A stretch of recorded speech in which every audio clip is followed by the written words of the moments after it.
Bienvenidos a El Debate. Imaginen tener solo 90 minutos. Un reloj que simplemente no se detiene. Tienes 90 minutos para dominar 19 curvas ciegas rodeado de muros de concreto en una pista que nunca en tu vida has pisado. Y para rematar tienes que hacerlo en un auto de Fórmula 1 armado con piezas incompletas. Ese, digamos, fue el escenario exacto que enfrentó Franco Colapinto en el Gran Premio de Miami. Y bueno, no olvidemos el contexto de todo esto. Veníamos de un mes entero de parálisis, ¿no? Todo el circo de la Fórmula 1 estuvo detenido por la suspensión de Bahrein y Arabia Saudita. Claro, un parón larguísimo. Exacto, lo que significa que los pilotos llegaron bastante oxidados. Y bueno, los ingenieros estaban ansiosos, casi desesperados por probar sus simulaciones en el mundo real. Sí, totalmente. Y justo en este caldero de presión, vimos algo realmente fascinante dentro de la escudería Alpine. Colapinto, siendo un novato absoluto en este trazado urbano, logra meterse en la Q3 de la clasificación sprint, o sea, la SQ3, terminando en un increíble octavo lugar. Mientras que del otro lado del garaje, la historia fue otra. Sí, del otro lado su compañero, el veterano Pierre Gasly, se queda atrapado en el 10º lugar. Lo cual nos trae al núcleo de nuestro análisis de hoy. Para mí, estoy muy seguro de que estamos ante una exhibición pura y monumental de talento. Es una capacidad de adaptación que trasciende por completo el hecho de tener un paquete aerodinámico inferior. Ajá. Colapinto simplemente entendió el circuito y el auto mucho más rápido que nadie. Esa es mi postura. A ver, veo por qué esa narrativa resulta tan atractiva. Digo, la historia del novato brillando.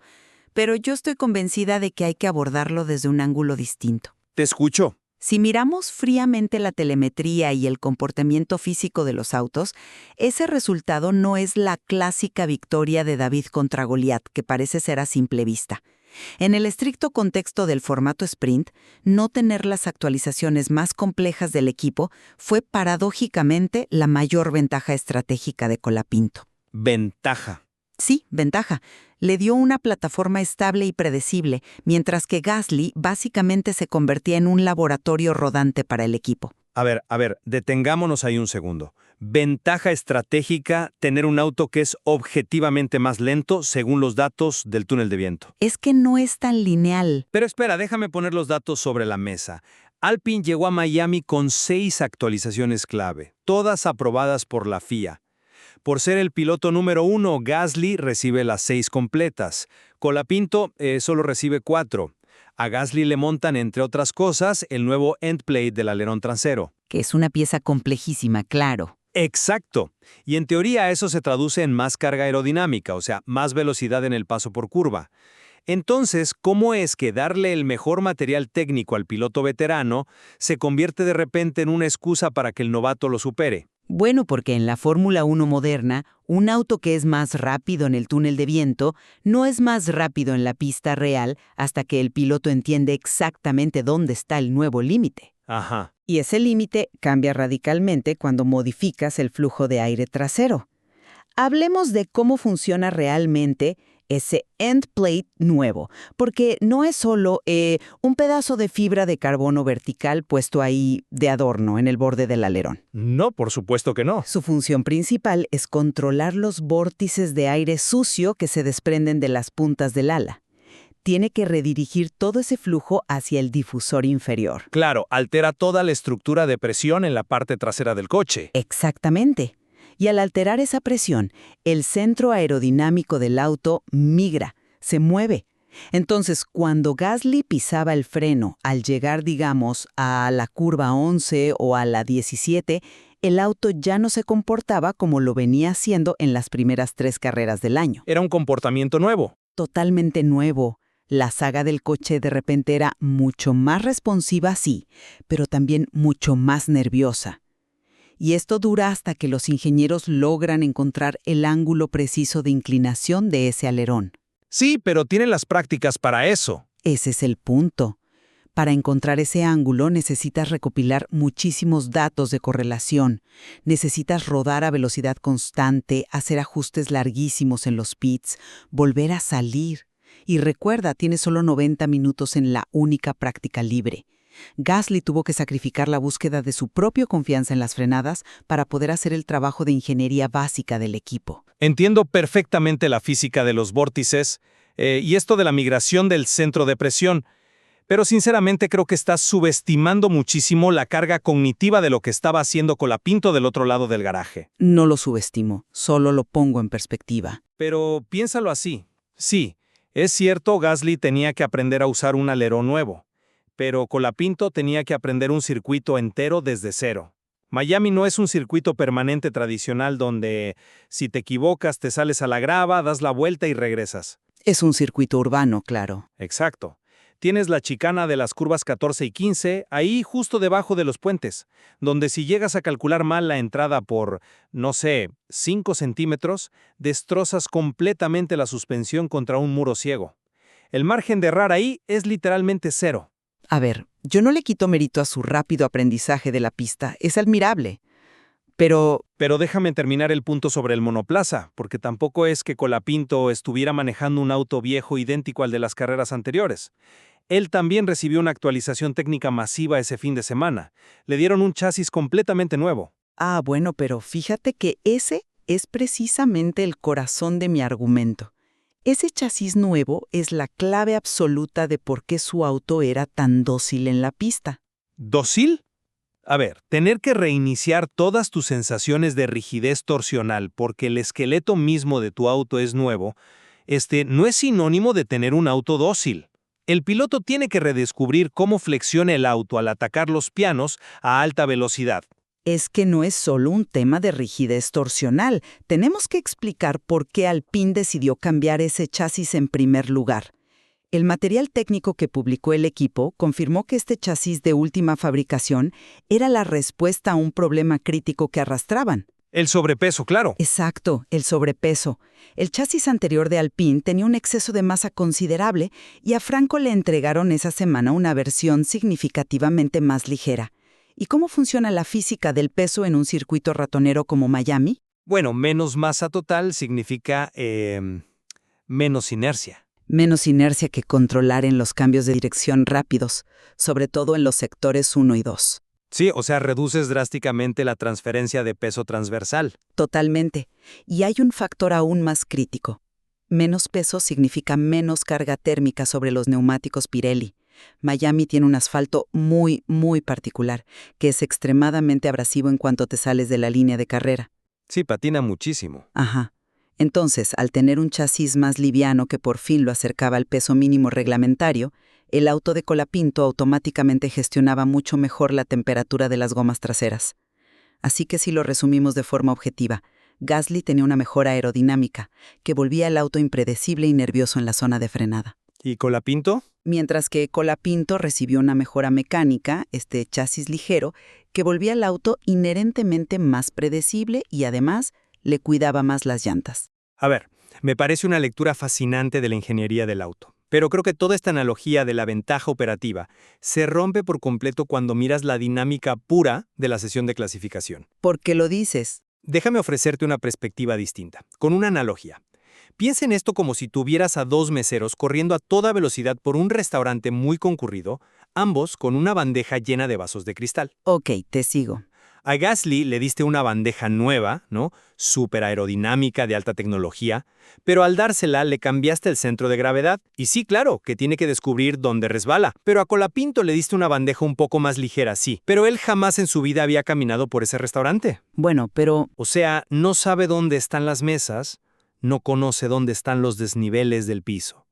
Gasly, por otro lado, lleva años corriendo en Miami. Conoce cada bache, cada cambio de asfalto. es una gran imagen visual, de verdad. Pero siguiendo exactamente tu misma línea argumental, si estás corriendo a toda velocidad con vasos de cristal, el mesero que sobrevive sin tirar nada es el que sabe exactamente cómo se va a inclinar su propia bandeja, sin importar tanto si conoce el restaurante de memoria o no. No sé si estoy de acuerdo. Es que la confianza ciega en la herramienta de trabajo supera el conocimiento del entorno. Colapinto sabía exactamente cómo iba a derrapar la parte trasera de su auto en las curvas rápidas, porque llevaba exactamente el mismo alerón trasero de la carrera pasada. Era un comportamiento predecible. Sí, pero Gasly no tenía esa certeza. Y en la Fórmula 1 moderna, dudar una fracción de segundo en el punto de frenada te cuesta 3 décimas instantáneas. Entiendo por qué piensas eso, pero permíteme introducir un concepto que me parece vital para este intercambio. Hablemos del límite matemático del coche, o digamos el techo de rendimiento. Ajá. La física de fluidos es implacable. Un auto con el paquete completo de actualizaciones, con ese end plate nuevo que optimiza toda la succión del difusor trasero, inherentemente tiene un techo de velocidad de paso por curva mucho más alto. Punto. En teoría, sí. El túnel de viento no miente en la cantidad de carga absoluta. Si la matemática pura dice que Gasly tenía un coche potencialmente más veloz, el hecho de que Colapinto lograra igualarlo en esos escasos 90 minutos de práctica y que luego lo superara bajo toda la presión eliminatoria de la SQ1, la SQ2 y finalmente la SQ3, eso rompe la lógica de que simplemente se subió a una olita de comodidad técnica. ¿Pero por qué la rompe? A ver, si Gasly no puede alcanzar ese techo teórico de velocidad porque el formato restrictivo del sprint no le dio el tiempo físico para configurar su suspensión y soportar esa nueva carga aerodinámica, pues el techo es completamente irrelevante. No, porque en un circuito urbano entre muros, la confianza del piloto no crece de forma lineal, es exponencial. Colapinto no solo llegó al techo estadístico de su paquete viejo, este lo perforó. Y para probar esto, creo que tenemos que levantar la mirada. Tenemos que dejar de mirar solo el garaje de Alpine y ver qué estaba pasando en el resto de la parrilla bajo esa misma presión de tiempo. A ver, ¿hacia dónde vas con este punto? Hacia la criba brutal que fue esa sesión de clasificación. En la SQ1 quedaron eliminados nombres pesadísimos, autos muy superiores. Sergio Pérez, con un coche inmensamente superior, quedó relegado al puesto 19. ¿Por qué? Porque no pudo calentar los neumáticos en la ventana correcta. Es cierto, fue una sesión caótica. Fernando Alonso, que es un maestro absoluto de la improvisación, quedó fuera. Lance Stroll, fuera. Valtteri Bottas superado y en el puesto 20.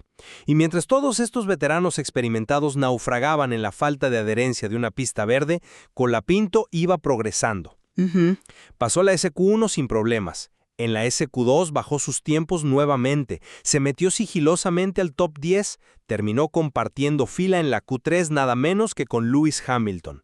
Estar ahí metido no es un accidente de comodidad aerodinámica, es una demostración pura de procesamiento mental bajo una presión masiva. Claro. Él logró extraer el 100% de un límite inferior, mientras pilotos que son campeones del mundo colapsaban a su alrededor por la dificultad de la pista. Ojo, yo en ningún momento estoy cuestionando la fortaleza mental de Colapinto. Obviamente el piloto tiene que estar ahí, tiene que ejecutar la vuelta perfecta, no cometer errores en los vértices, sortear el tráfico impredecible, todo eso es real. Totalmente. Sin embargo, no podemos analizar el aparente fracaso de esos campeones del mundo en Miami sin entender cómo este trazado específico castiga de forma muy cruel a ciertos diseños de autos y premia a otros. Te escucho. A ver cómo justificas eso. Es que Miami no es Monza, ¿no? No es un circuito que esté dominado por la eficiencia aerodinámica pura en rectas kilométricas. Y tampoco es Mónaco, que requiere puro agarre mecánico a velocidades bajísimas. Miami tiene una combinación bastante venenosa. Las chicanas lentas y las curvas de alta velocidad. Exacto. Tiene sectores de alta velocidad que exigen apoyo aerodinámico fuerte, pero están combinados con chicanas ridículamente estrechas que castigan horrores a los autos que tienen plataformas de suspensión muy, muy rígidas. A Pérez y Alonso les costó tanto trabajo porque sus monoplazas actuales son extremadamente sensibles a las variaciones de altura, el famoso ride height. Sí, el rebote les afecta mucho. Alpine, por otro lado, de manera casi fortuita o por un buen trabajo en la fábrica, trajo una configuración base en el simulador que encajó perfecto en esa ventana geométrica tan rara de Miami desde la primera vuelta de instalación. O sea, tu argumento es que el auto nació bien ese fin de semana y ya. Totalmente. El A526 tenía el ritmo inherente para estar en la Q3 en este circuito específico. Y fíjate, el hecho de que ambos autos avanzaran a la SQ2 con relativa comodidad lo demuestra claramente. La puesta a punto da era sólida. Bueno, sólida, pero... Entonces el mérito de Colapinto, que repito, es muy real, se vio fuertemente magnificado por las características técnicas de la pista, las cuales enmascararon perfectamente su falta de carga aerodinámica máxima. Al final del día, en un lugar como Miami, tener un auto estable en la transición rápida de las chicanas vale muchísimo más que tener 2 puntos extra de carga en el alerón trasero. Entiendo por qué dices que Miami funcionó como un gran ecualizador.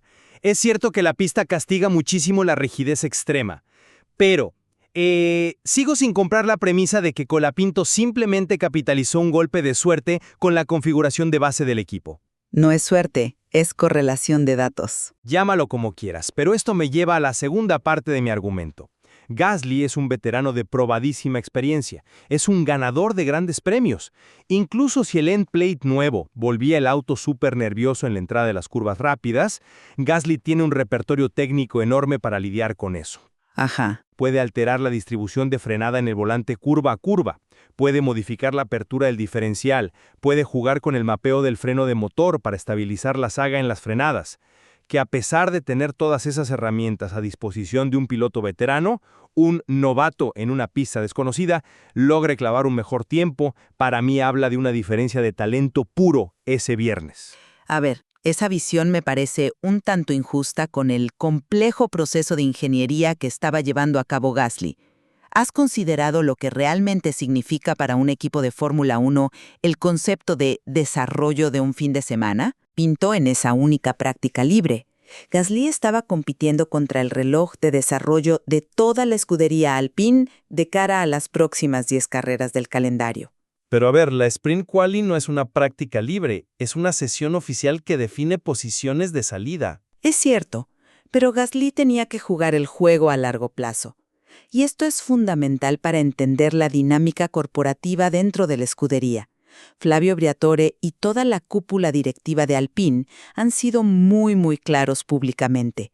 Pierre Gasly es el piloto número 1 del equipo. Eso nadie lo discute. Bueno, entonces él tiene la enorme responsabilidad sobre sus hombros de marcar el rumbo de desarrollo del monoplaza. Las actualizaciones físicas se fabrican siempre primero para él. Y hay que ser justos. Gasly venía sumando puntos consistentemente en las carreras previas a esta pausa. Mientras que Franco solo había logrado puntuar en China, es verdad. Exactamente. Entonces, cuando Gasly sale a la pista de Miami con piezas aerodinámicas nuevas, su ingeniero de carrera no le dice por la radio, busca el límite absoluto y haz el tiempo más rápido posible. No. Le dicen, necesitamos que ruedes a velocidad constante en quinta marcha y luego que frenes exactamente el 80% de capacidad para ver cómo se comporta el flujo de aire sucio. El trabajo de validación. Sí, Gasly hizo el trabajo sucio en Miami. Hizo el trabajo que sacrifica décimas de segundo inmediatas para poder recopilar los mapas aerodinámicos que el equipo necesita urgente para configurar el auto, no solo para la carrera del domingo, sino para cuando el campeonato vuelva a Europa, a circuitos permanentes como Imola o Barcelona, donde la eficiencia aerodinámica sí lo es todo. Un solo resultado llamativo en un formato sprint, que es bastante atípico, no altera esta realidad estructural del equipo. Gasly perdió la batalla mediática del viernes por estar peleando la guerra de la temporada completa. Entiendo perfectamente la distinción entre un programa de recopilación de datos aburrido y un programa de rendimiento puro. Y sí, estoy de acuerdo en que Gasly asumió esa carga del desarrollo. Pero, y este es un pero gigantesco en este debate, la Fórmula 1 no es un laboratorio académico donde reparten diplomas por recolectar buenos datos. Nadie dijo que lo fuera. Es un deporte de supervivencia financiera extrema, donde los puntos definen presupuestos de cientos de millones de dólares. Y aquí es donde la política corporativa y las jerarquías internas chocan violentamente con el rendimiento puro en pista. Pero los ingenieros de verdad no se dejan llevar por la emoción fugaz de un resultado aislado. Ellos ven la telemetría a largo plazo. Los ingenieros de pista quizá no se emocionen, pero los directores de equipo sí que lo hacen. Piensa en el ecosistema tan duro del que proviene Colapinto. Él no es el producto mimado de las todopoderosas academias de jóvenes pilotos de Ferrari o de Mercedes o de Red Bull. No tuvo un camino más difícil. Ha tenido que pelear con uñas y dientes por cada asiento en las categorías inferiores. Y llegó a Alpine por mérito propio absoluto, solo para encontrarse de frente con un estatus de número 2 totalmente explícito. Su contrato claramente no incluye preferencia en el taller de fabricación. Como le pasa a la gran mayoría de los novatos en la historia de este deporte, ¿no? Es lo estándar. Es lo estándar, correcto. Pero cuando de repente tienes a tu piloto número 2, con un paquete técnico que está teóricamente desfasado, metiéndose sin permiso a la Q3 en un circuito dificilísimo que ni siquiera conoce, mientras equipos rivales con mucho mayor presupuesto se hunden en el fondo de la tabla, inevitablemente fuerzas un sismo político de gran magnitud dentro del equipo. Un sismo me parece una exageración. Alpine necesita imperiosamente escalar posiciones en el campeonato de constructores. Si tú eres Briatore y ves que tu piloto secundario te está garantizando un rendimiento brutal e inmediato, maximizando recursos que son limitados, a ver cómo justificas seguir dándole todo el material nuevo de fábrica exclusivamente al otro lado del garaje en las próximas 5 carreras. Lo justificas muy fácilmente porque entiendes cómo funciona la varianza estadística en un deporte que es hipertécnico. Cambiar toda la estrategia de manufactura de piezas de carbono, que se planea con 6 meses de anticipación, solo porque un novato tuvo una excelente sesión de 90 minutos con un auto viejo, eso sería directamente negligencia gerencial. Pero los resultados mandan. Sí, pero los directivos saben leer el contexto de esos resultados. Saben perfectamente que la falta del alerón trasero complejo, en realidad, le facilitó la vida a Colapinto en la SQ1 y SQ2. Él no tuvo que estar peleando contra un tren trasero impredecible mientras la pista iba evolucionando y ganando agarre. Su confianza estaba por las nubes porque su auto hacía exactamente lo mismo en la vuelta 1 que en la vuelta 15. Mientras Gasly sufría. Gasly tenía un auto esquizofrénico en esos momentos. La presión mediática sobre el número 1 va a existir siempre, eso es obvio. Los titulares de la prensa van a ser grandilocuentes. Pero puertas adentro, cuando se sientan en el análisis de debriefing con los datos crudos, nadie está cuestionando a Gasly. Y justo ahí es donde difiero radicalmente contigo. Quizá no lo cuestionen abiertamente en la reunión, pero la presión interna cambia. Si un auto es esquizofrénico como tú misma lo describes, es precisamente el trabajo del piloto élite domarlo. Su trabajo es extraer ese tiempo de vuelta bajo presión. Y cuando el cronómetro se detuvo el viernes, el piloto que logró extraer ese tiempo fue el novato, no el veterano. Sí, pero déjame plantearlo así. Yo argumentaría que si Colapinto fue capaz de memorizar el circuito, de adaptarse casi instantáneamente al nuevo chasis ligero y de llevar ese viejo alerón al límite absoluto de su capacidad física sin cometer un solo error contra los muros de Miami, imagina por un segundo lo que podría haber hecho si tuviera el paquete completo aerodinámico y, digamos, una práctica libre adicional para entenderlo.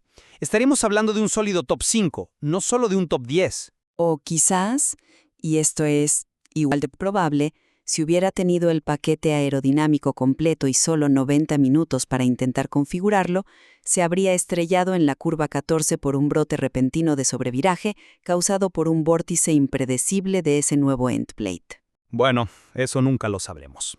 Es que es un escenario completamente contrafáctico. Aclaro, no estoy restando ni una gota de valor a su enorme actuación. El hecho de que Franco se mantuviera a milésimas del tiempo de Gasly en la única práctica y que luego lo destrozara en clasificación habla de un nivel de pilotaje excepcional, súper maduro y frío. Hay que tener nervios de acero para no parpadear cuando la pista verde de Miami se pone resbaladiza. En eso coincidimos al 100%. Pero si de verdad queremos entender las mecánicas ocultas de la Fórmula 1, debemos aceptar que una desventaja en el papel a veces, solo a veces, se traduce en una enorme ventaja operativa en la pista, cuando tu mayor enemigo es la falta de tiempo. Creo que es precisamente en ese punto donde nuestras perspectivas, aunque vienen de escuelas de pensamiento bastante distintas, logran cierta convergencia, ¿no? Ambos estamos presenciando en tiempo real a un piloto que está operando con una madurez analítica que es completamente inusual para su corto nivel de experiencia. Totalmente de acuerdo. Lograr un P8 frente al P10 de su veterano compañero, en un escenario tan sumamente restrictivo, consolida a Franco Colapinto como un activo de altísimo calibre para todas las aspiraciones futuras de Alpine en el Mundial de Constructores.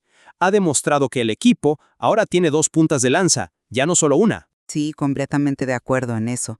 Su rendimiento base como piloto es increíblemente sólido. Ahora, el desacuerdo estructural entre nosotros persiste y creo que de manera fascinante sobre el mecanismo causal detrás de ese éxito. Para mí, estoy convencida de que la carencia de las piezas de última especificación le proporcionó a Franco el equilibrio aerodinámico y la previsibilidad térmica necesarias para poder brillar en un formato tan implacable. Un formato donde Gasly simplemente se quedó sin reloj para poder afinar su nueva y compleja herramienta. Claro, lo ves desde la ventaja técnica incidental. Y para mí, esas aparentes comodidades operativas de las que hablas simplemente no compensan el profundísimo desafío de tener que leer un circuito urbano virgen y domesticar un chasis sin kilometraje previo. Para mí, este resultado específico en Miami será recordado en la temporada como una evidencia innegable de una capacidad de improvisación y adaptabilidad que forzó al monoplaza mucho más allá del límite estadístico que su propio equipo técnico le había calculado en la fábrica. Va a ser muy interesante ver cómo sigue esto. Lo realmente cautivador será observar cómo se desarrolla la carrera sprint y, más importante aún, la clasificación principal para el Gran Premio del domingo. Definitivamente. La Fórmula 1 moderna exige que el espectador inteligente deje de mirar únicamente la tabla de tiempos final. Requiere entender esa profunda, delicada y a veces muy contraintuitiva correlación entre las manos del piloto, la complejidad aerodinámica de la máquina y sobre todo los escasos minutos disponibles para que ambas partes logren hablar el mismo idioma. Sin duda alguna, retomando un poco la imagen con la que abrimos nuestro intercambio hoy, la expectativa clásica de que el automovilismo es pura linealidad, donde pieza nueva equivale siempre a vuelta rápida, se hace completamente añicos en las calles de Miami. El cronómetro frío nos dice que Colapinto fue más rápido. Claro, nos da el resultado de la ecuación final. Ajá. Pero escarbando en la telemetría, en la física compleja de los chasis y en la psicología de la escasez de tiempo de la que hablabas, descubrimos lo verdaderamente turbias que fueron las aguas que Franco tuvo que navegar para llegar ahí. En este deporte, a veces tener el paquete incompleto es la llave para demostrar de qué estás hecho. O la pieza que te falta es justo la que te permite ver con más claridad. Exacto. No hay respuestas simples en el paddock, y por eso seguimos analizando cada vértice de cada curva. Gracias por acompañarnos en este profundo análisis. Los invitamos a que sigan cuestionando cada centésima de segundo en la pista y nos encontramos en la próxima discusión.